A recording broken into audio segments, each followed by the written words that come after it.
Hi guys, at dahil nag-crave ako sa fresh lumpia, damay-damay na to. Nanakot pa no? Tara, samahan niyo akong gumawa. Tuturo ko sa inyo kung paano gumawa ng makinis, malambot, masarap at hindi lasang itlog na fresh lumpia wrapper. Kita niyo naman yan, samahan mo pa ng masarap na sauce at yung pambudbud sa ibabaw, kinumpleto natin yan. Unahin muna natin yung ating wet ingredients. Una, gagamit ako ng 2 eggs. Large eggs ito na nabili namin sa tindahan. Iyan ang kanilang large. Ewan ko sa inyo kung small o medium ba yan. Then 2 tablespoon cooking oil. 1.5 cup water. Tubig na gamit ko ay room temperature water. Actually, simpleng-simple lamang to guys. Ito din yung ginagawang pang crepe. Haluin lamang, pagkatapos ilagay na natin yung ating dry ingredients. All-purpose flour at maglalagay din ako ng cornstarch. Para saan pa yung cornstarch kung meron ka namang all-purpose flour? For softer and lighter fresh lumpia wrapper, kaya maglalagay tayo ng cornstarch. Sinift o sinala ko lang yung all-purpose flour and cornstarch para mas madaling haluin. At maiwasan yung buo-buo. Naglagay din ako ng konting asin at asukal, optional. Kung gagamitin yung pang crepe, pwede nyong dagdagan ng asukal. Haluin lamang hanggang sa maging smooth, no lumps yung ating batter mixture. Since wala naman itong bubbles, di ko nasasalain. Yung iba kasi sinasala nila para mas pino yung kanilang batter mixture. Gamit ko yung aking non-stick pan from Massflex at ang sukat niya ay 26 centimeters. Painitin lamang inyong pan and lower the heat. Gumamit ako ng 1/3 cup na takalan at dahan-dahan kong binuhos yung aking batter mixture dito sa aking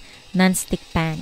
Isang technique para hindi magbutas-butas yung inyong fresh lumpia wrapper, dapat todo hina lamang yung apoy. At dahan-dahan lamang yung pagbuhos ng inyong butter mixture, hindi yung pabulagsak. Hindi na natin siya kailangang baliktarin. Ayan, tingnan nyo naman, napakakinis ng ating wrapper. At dahil mas mainit na nga yung aking pan, kaya naman tinodo hina ko na yung aking induction cooker. Medyo naliitan ako sa 1/3 cup, kaya pinalitan ko ng 1/2 cup. So, depende sa laki nung wrapper na gusto nyo, yung gagamitin yung takalan. Paikot-ikutin nyo lang yung inyong pan sa gilid-gilid para kumalat yung ating batter mixture at huwag maipon doon sa gitna. Makikita nyo naman kung luto na yan kapag umaangat na yung gilid at kapag hindi na dumidikit sa inyong mga daliri yung ating batter mixture. Nako, tamang-tama guys. Pwedeng-pwede din itong pang negosyo at panghandaan. Para sa mga ginagamit ko pong lutuan, aking mga pan, induction cooker, pinupost ko po yung link sa description box o kaya naman ay sa comment section. At syempre, para sa complete list of ingredients, pinupost ko din po dyan sa comment section and sa description box. Check nyo na lang guys. Comment down below kung ano ang ulam nyo ngayon at taga saan kayo para sa shout out.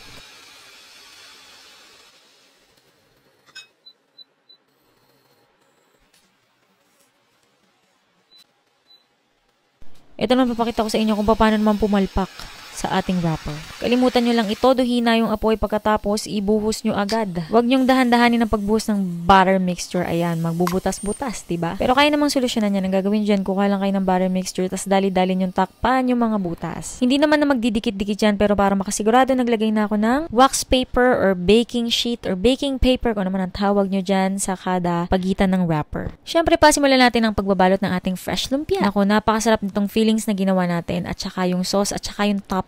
Para sa pagbabalot, lalagyan lang natin ng lettuce sa gitna. Pwede kayong gumamit nitong green iced lettuce or kaya naman romaine lettuce kung ano ang inyong gusto. Dito sa ating recipe, pwede kayong makagawa ng 6 to 10 wrapper. Depende sa kung gaano kalaki ang gagawin nyo. Kung gagawin yung pambenta, pwede yung ilagay sa styro o kaya naman dun sa mga microwavable tub. Siyempre pa, isa sa magpapasarap nitong ating fresh lumpia ay yung ating napakasarap na sauce at yung toppings. Ginawan ko yan ng separate video kasama yung ating napakasarap na fillings. Kaya naman, itry nyo na to guys. Sobrang dali lang gawin. And comment down below kumusta ang inyong experience dito sa ating fresh lumpia. Ako nga palang inyong kusinerang ininyera, Jane Agustin Silvestre. See you in my next vlog. Oops, baka magulat kayo sa katahimikan. Ating namnamin ang fresh lumpia. Yum!